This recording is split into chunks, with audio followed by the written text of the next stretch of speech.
Okay, as promised, I'm going to go through the problem we saw on Wednesday in class. Okay, Company Y wants to buy a semiconductor manufacturing equipment for $2 million. The equipment is expected to generate $1 million in revenue over the next 4 years. After 4 years, the equipment will be sold to University X for $500,000. The company's MAR is 5%. Should Company Y buy the equipment or not? That's a decision you have to, analyze and essentially determine. Company Y's tax bracket is $335,000 to $10 million. Okay, there are many assumptions that can be made to solve this question. Once again, before I start, this is how I would solve it. It is not necessary that you would solve it the same way in real life. Your assumptions can be different from mine. It's totally fine. On the exam and on the assignments, I will give you specific instructions on what to do. But for now, just try to have fun. That's the main idea. Try to use the information given to you and try to deduce stuff, like a detective. Anyway, let me start off with the information given to us. Information given? Okay, first, Company Y wants to buy a machine.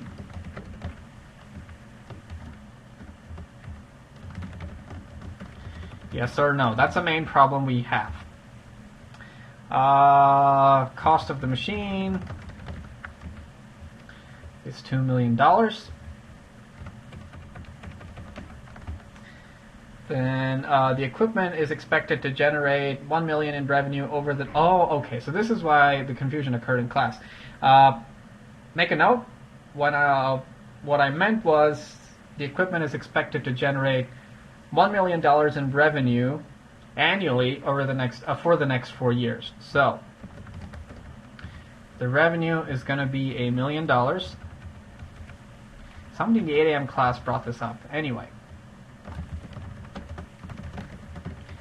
next 4 years. After 4 years, the equipment will be sold to a certain university for $500,000. So there's a salvage value given.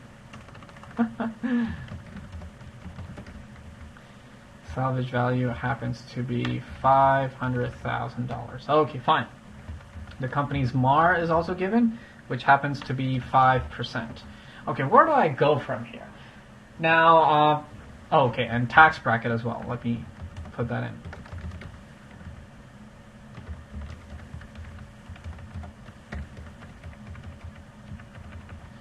Okay, where do I go from here? With this information given, if I choose to ignore taxes or depreciation that can be claimed on the equipment, we can do a simple analysis that we've been doing the entire semester, which is to evaluate the economic feasibility of a project. So first I'll do that. So this is called before taxes cash flow analysis. I'm not going to take any taxes into account, and let's see how that goes. Year, expenditure, revenue, and I like present worth, so I'm going to use present worth.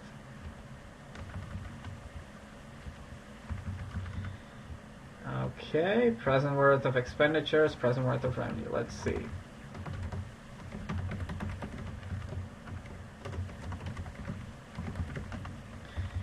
Okay, year 0, 1, 2, 3, 4. Year 0 is when they buy the machine, is what I'm going to assume. This is my assumption, by the way. You can change that. You can make it year 1, year 2, definitely not year 2. Either you can assume that the company is going to buy the machine at the start of a certain time period, or in the middle, at the end, whatever you want. Just make sure you know what your assumptions are, and try to figure out later on, once you're done with your analysis, if there are any loopholes based on your assumptions. So for now, what I'm going to assume is they bought it at the start of the year. They haven't given me any information, and I'm just going to go with that for now. Okay, cool. Expenditure, revenue, present worth. I can change that into accounting format. So, once again, this is my assumption. I'm going to assume they bought the machine at the start of the year. You're free not to assume that and perform your own analysis. So do not be confused as to why I'm assuming, or rather why the expenditure is incurred at the end of time period 0 or the start of time period 1. This is just my assumption. Okay. Present worth of expenditure equals that divided by 1 plus MAR, which is 5%, raised to the power. Okay, I'm going to use a fill handle now. Number? C13. Oh, okay. So this is going to be A. Okay, cool. All right. What is the total? So the net present worth of expenditures is 2 million. That should be obvious. And the present worth of revenue happens to be 3.5 million approximately. So the net present worth is positive. So if you just did a simple cash flow diagram analysis, you would eventually conclude that the project is worth the company's time. How can I modify this analysis? I can assume they bought the machine in the middle of the year, they bought the machine at the end of the year, some other month, I don't know. It's up to you to assume whatever you want to assume. Having said that, with that simple analysis, we have now concluded that the project is worth the company's time. What if I choose to include taxes and depreciation? Now, we can claim depreciation on the machine or depreciation deduction on the machine over the next few years, at least 4 years, and that could perhaps help the company, along with the revenue it generates. Okay, fine. In order to do that, I have to make a few assumptions. There are two ways I can go about doing this. Either I assume that this is not the only revenue the company generates, so they have other businesses or other machines which generate revenue, and this is just a subset of the entire company, in which case I can claim all the deduction, or I can use all the deduction that the machine generates, or that can be used because of the machine. And the other assumption is that I assume that this is the only revenue the company makes, so the machine is the only thing that's generating revenue for the company. Okay, fine. So the 8 a.m. class assumed this is the only revenue the company generates, and the 10 a.m. class assumed there are other sources of revenue for the company. So I'm going to go ahead and do both. First, I'm going to assume this is the only, the machine is the only thing the company has, and that's the only thing generating revenue for the company.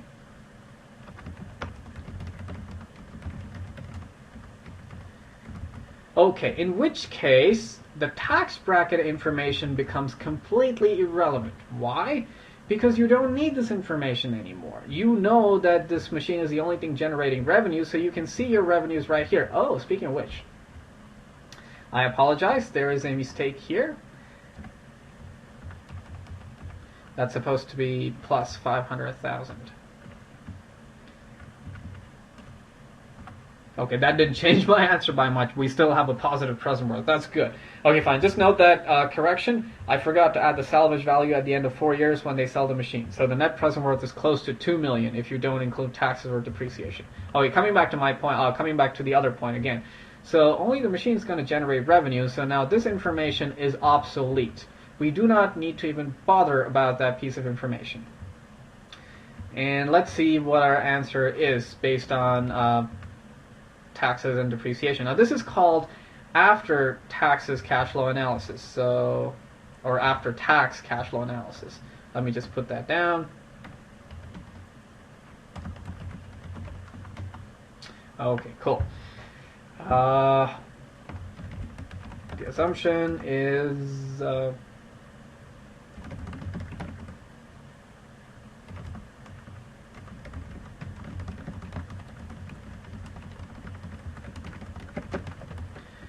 okay, cool. So once again, I'm just gonna, should I copy this? Maybe I should. No, it's okay. Let me make a new table anyway. Year, expenditure. Once again, I am going to make an assumption that they bought the machine at the start of the year. And the convention I'm going to use is the half-year convention. Essentially, I can claim half the depreciation for year one. This is just my assumption. I think the mid-month convention is pretty restricted. For the mid-quarter convention, you will need specific dates. I'm just going to go with the half-year convention. Expenditure, revenue, depreciation rate, depreciation deduction,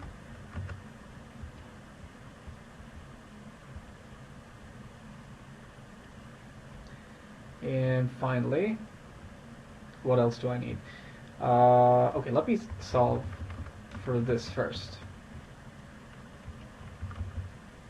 The reason why I'm trying to solve for using both assumptions is to check what sort of problems you might come across in real life when you're making these assumptions. Okay. Come on.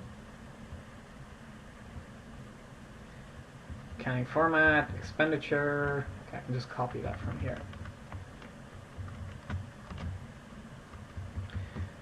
Okay, when we do after-tax cash flow analysis, this expenditure can be ignored. Why? Because we're going to claim depreciation. I think I mentioned this in class, at least for the 10 a.m. class, where I said that I'd made a mistake initially.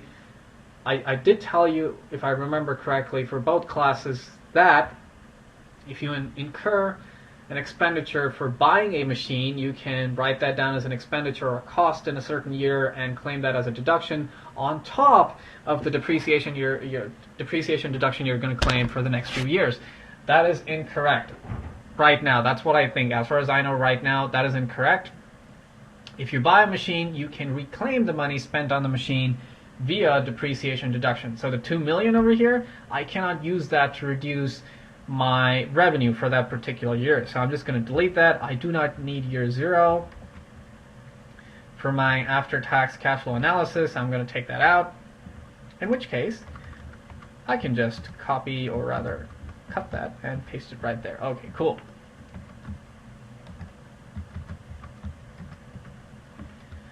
Okay, in order to figure out the depreciation rate, I need to check publication 946 from the IRS.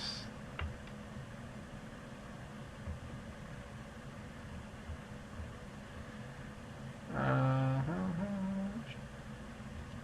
come on. Appendix. Oh, first I need to go to Appendix B and classify the machine. Totally forgot about that. Okay, table B1, B2. Yeah, I'm just glancing through this. I'm reading everything at incredible speed. No, not really. I frame the questions. I know which asset class it is. It's asset class 36.1, which has a GDS recovery period of 5 years. So I'm going to use that. So let me just write that down.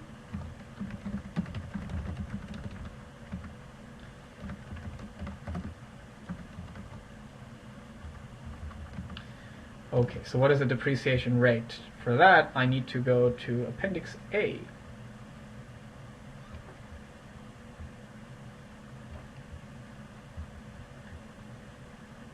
If you're confused, do not worry. These are my assumptions. This is not the way that you might have to do it. This is not the way that you would do it in real life. That's totally acceptable. Just try to play along and see how other people do it, so you will be more, how should I put it? You can make a more educated analysis in the future. Okay, so what are the rates? We need the rates for 4 years because they sell the machine at the end of the 4th year. So that's 20, 32, 19.2, 11.52, and we're done. We cannot claim depreciation for year 5 and 6 because the machine is gone. It's been sold to somebody. Okay, what is a depreciation deduction? That equals the rate times the cost of the machine, which is $200,000. I mean, $2 million, sorry. And let me just track that down. Now, since this is the only source of income for the company, did I take down the rates properly? I don't remember getting this in class. Table A1, half-year convention. This is a 5-year property. Okay, cool. I don't mind. Looks correct. If it is incorrect, I sincerely apologize. As of now, from what I see, I think what I'm doing is correct. The rates have been noted down. Here, 1, 2, 3, 4. Okay, cool. Taxable income. Okay, cool. Now that is a revenue they're generating, so by default, the entire amount of money is taxable, but they can claim a depreciation deduction on that money. So, what is the taxable income for the company once they claim the deduction. That's what it is. Okay, wonderful. Now, the tax bracket, remember, the tax bracket information became obsolete when you assumed the machine is the only source of revenue, is the only thing generating revenue for the company. So now we have to actually go figure out the tax bracket for the company. And I'm guessing it's going to be the same as a question, luckily, because our figures are very nice. Okay, cool. So let's see, what is the tax going to be? In order to figure out the tax, I need to access form 1120 instructions. Form 1120 is the form that companies fill out. This is corporate tax. Okay, where's Schedule J? There we go. Here's the tax rate schedule. So I'm going to go step by step. The taxable income for year 1 was $600,000. Which tax bracket does that fall under? Over $600,000, certainly over 0, 50,000, okay, but not over. There's another column over here, but not over this. 600,000 definitely over, 50,000, 75, 100,000, 335. Here we go. Here's the tax bracket. 600,000 is definitely over 335,000, but not over 10 million. So the tax the company owes is $113,900 plus 34% of the amount above 335,000. So what is that going to come out to be? So that's going to be equal to 113,900. Oh, I shouldn't put a comma. $900 plus 34% of the amount above 335. So that's the taxable income minus 335. And that is the tax they owe for that year. Wow, that's a substantial amount. Okay, fine. So after taxes, what is the amount of money they get back? Okay, better make this accounting format so we have a good idea what's going on. Okay, there we go. So that's the amount they lose in taxes. See, this is the revenue they generated in that year, and this is the amount they had to pay as tax. So what is the net savings? It's going to be revenue minus the tax they paid. Okay, cool.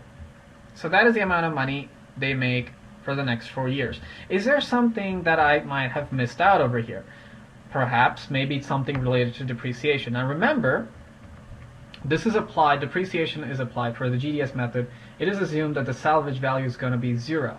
But they sold the machine at the end of 4 years. So perhaps it is possible that our depreciation deduction claim for a certain year was more than what we could actually claim. So what I have to do to verify my analysis, see, that's a loophole that is generated because of our assumption. So what I need to do is verify the book value at the start of that certain year and book value at the end of this same year. Okay. Now the book value of the machine at the start of year 1 is going to be the cost of the machine, which happens to be $2 million. What is the book value at the end? The book value at the end is going to be equal to the book value at the start minus the amount by which you claim the machine has depreciated in value. So it's going to be that minus that. That is the answer. So what next? Book value at the start of year 2 is going to be the book value is going to be equal to the book value at the end of year 1. Same process. Let me just drag that down.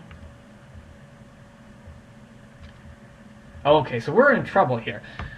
If we follow the GDS system blindly, you see here the book value goes below the salvage value. Now that is not good.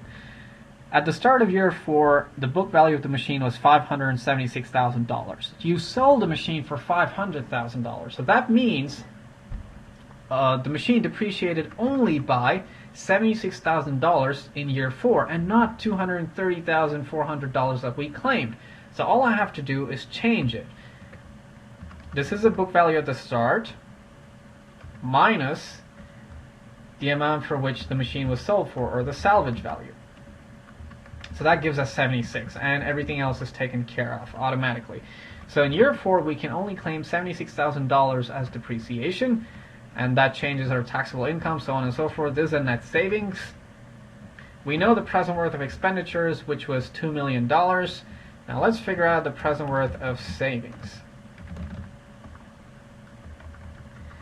And that will more or less complete our analysis, as far as I know. If you figure out some loophole in my analysis, please post it on the forum. Nothing makes me more happy than to know that you were able to find loopholes in my analysis, and that's all this exercise is about. Trying to figure out what sort of assumptions are valid and how you can use those assumptions to, prepare a useful analysis. Okay, 1 plus 5% raised to the power. Okay, here's the thing that I need to assume before I continue with the present worth. I am going to assume the revenue generated occurs at the end of a certain time period. So this revenue over here, they do not see it till the end of year 1. Same goes for the other pieces of revenues. Cool?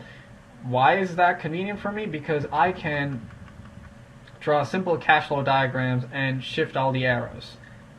If I assume differently, if I say the revenue is realized or is obtained at the middle of in the middle of the year or sometime at some other point of the year, then you have to make a few more assumptions. For example, let's say you thought that assuming the revenues generated at the end of the year is not a good assumption, and instead you thought perhaps they get all the revenue in between or on June 30th.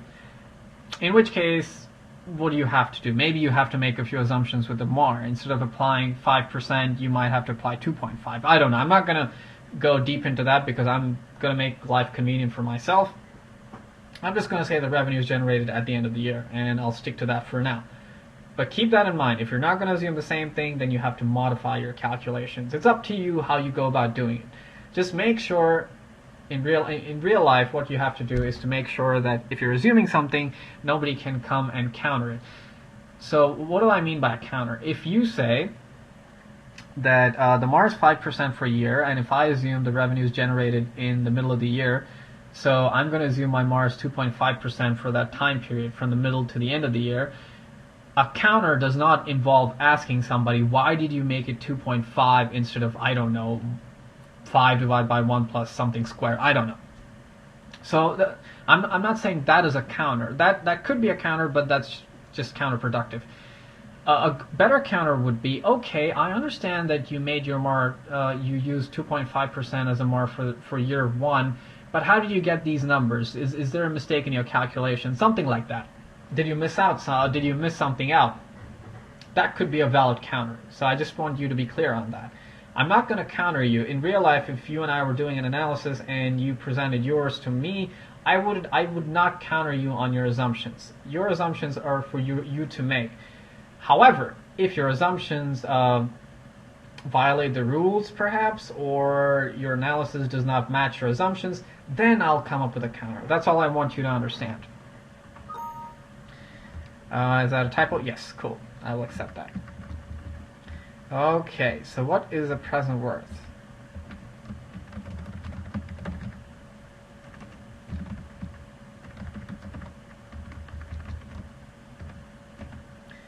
Alright, this is wonderful. So even after taxes, the present worth of savings is a lot more than the cost of the machine. The cost of the machine was $2 million, and the present worth after taxes happens to be close to $3 million. So that's wonderful. You can tell the company, we're going to assume that this is the only source of revenue you have, and based on that, yes, we have a net present worth, and the net present worth value is pretty good.